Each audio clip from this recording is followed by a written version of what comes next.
नरेंद्र मोदी आज शाम 5 बजे देश को संबोधित करेंगे। माना जा रहा है कि पीएम मोदी जीएसटी सुधारों पर जानकारी दे सकते हैं।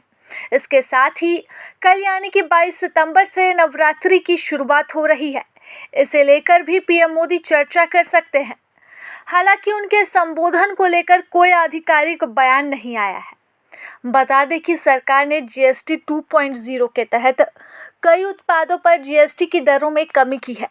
अब सिर्फ 2 जीएसटी स्लैब 5% और 18% ही रखे गए हैं, जबकि 12% और 28% टैक्स स्लैब को खत्म कर दिया गया है।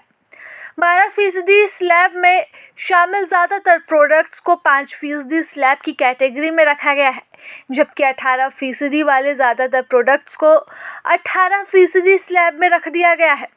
तो वहीं कुछ चीज़ों पर जीएसटी रेट को 0 कर दिया गया है। इसका मतलब है कि 22 सितंबर के बाद से इन प्रोडक्ट्स पर 0 जीएसटी लागू होगा, जिससे ये सभी चीज़ें बेहद ही सस्ती दरें में बेहद ही सस्ती हो जाएंगी।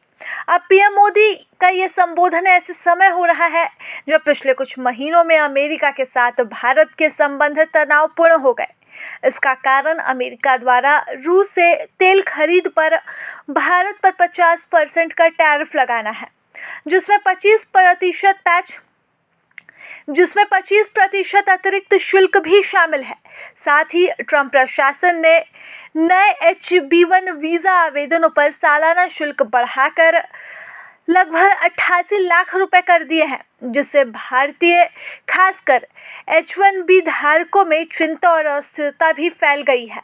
अब ऐसे समय में माना जा रहा है कि पीएम मोदी जहां बड़ी सौगात दे सकते हैं, तो वहीं ट्रंप को एक जवाब भी दे सकते हैं। पूरे देश भर के लिए पीएम मोदी के 5 बजे का यह संबोधन काफ़ी महत्वपूर्ण होने जा रहा है, क्योंकि आपको याद हो कि इससे पहले भी प्रधानमंत्री मोदी कई बार देश को संबोधित कर चुके हैं। उन्होंने नोटबंदी, कोरोना काल में लॉकडाउन की घोषणा अपने राष्ट्र के नाम संबोधन के माध्यम से ही की थी। 2016 में सर्जिकल स्ट्राइक और 2019 में बालाकोट एयर स्ट्राइक के बाद प्रधानमंत्री ने राष्ट्र को संबोधित करते हुए सेना की वीरता पर गर्व व्यक्त किया था और देशवासियों को एकजुट रहने का आह्वान किया था। ऐसे में माना जा रहा है कि पीएम मोदी का ये संबोधन भी बेहद अहम होगा और इस संबोधन में देश के लिए जहां जीएसटी की छूट की खबर रहेगी, इसके साथ ही एक ऐसी खुशखबरी भी रहेगी जिसका इंतजार किया जा रहा है, यानी कि दुर्गा पूजा और साथ ही दीपावली का डबल धमाका भी देखने को मिल सकता है। प्रभातखबर.com, विश्वास वही, रफ्तार नहीं।